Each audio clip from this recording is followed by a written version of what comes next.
Hello every one. இப்போ நம்ம date of birth வச்சு எப்படி ஏஜை கேல்குலேட் பண்ணலாம் அப்படின்றத பற்றி பார்க்க போகிறோம். அதுக்கு முன்னாடி யாராவது சப்ஸ்கிரைப் பண்ணலைன்னா சப்ஸ்கிரைப் பண்ணிக்கோங்க, ஆல் நோட்டிஃபிகேஷன்ஸ் எனேபிள் பண்ணிக்கோங்க, லைக் அண்ட் ஷேர் பண்ணுங்கள். ஃபார் எக்ஸாம்பிள் இதை எரேஸ் பண்ணிடுறேன்.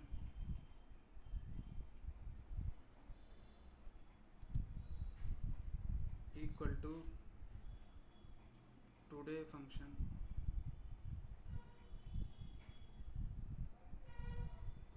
இன்றைக்கி டேட் வந்துருச்சு. Today function minus date of birth எவ்வளோ டேஸ் இருக்குன்றது வரும். ஃபார் எக்ஸாம்பிள் இது ஒரு பார்ட் ஆஃப் த ஃபார்முலா, அதனால் ஓப்பன் ப்ராக்கெட் க்ளோஸ் ப்ராக்கெட் கொடுத்துக்கலாம். Opening ending.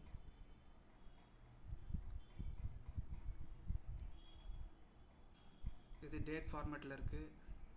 ஜென்ரல் ஃபார்மேட்டுக்கு சேஞ்ச் பண்ணிக்கலாம். எவ்வளோ டேஸ்ன்னு வந்துருச்சு. இப்போது எவ்வளோ இயர்ஸ்ன்னு வரணும், டிவைடட் பை 365. இது ஜென்ரல் ஃபார்மேட்டுக்கு சேஞ்ச் பண்ணிக்கோங்க.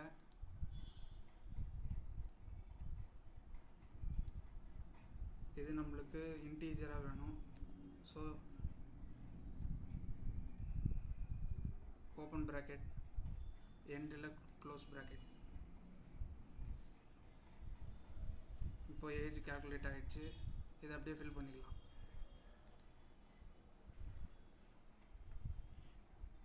இன்னொரு ட்ரிக் என்னென்னா, இப்போ நம்மளுக்கு ஸ்டேட்டஸ் பாரில் நிறைய ஒர்க் ஷீட்ஸ் இருக்கும். அதை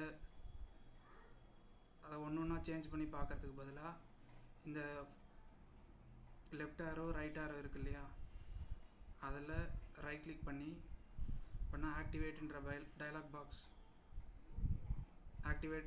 டயலாக் பாக்ஸ் ஓப்பன் ஆகிடும். அதில் எது வேணுமோ நம்ம செலக்ட் பண்ணி ஓகே கொடுத்தோம்னா நம்ம ட்ரான்ஸ்ஃபர் பண்ணிக்கலாம், நேவிகேட் பண்ணிக்கலாம்.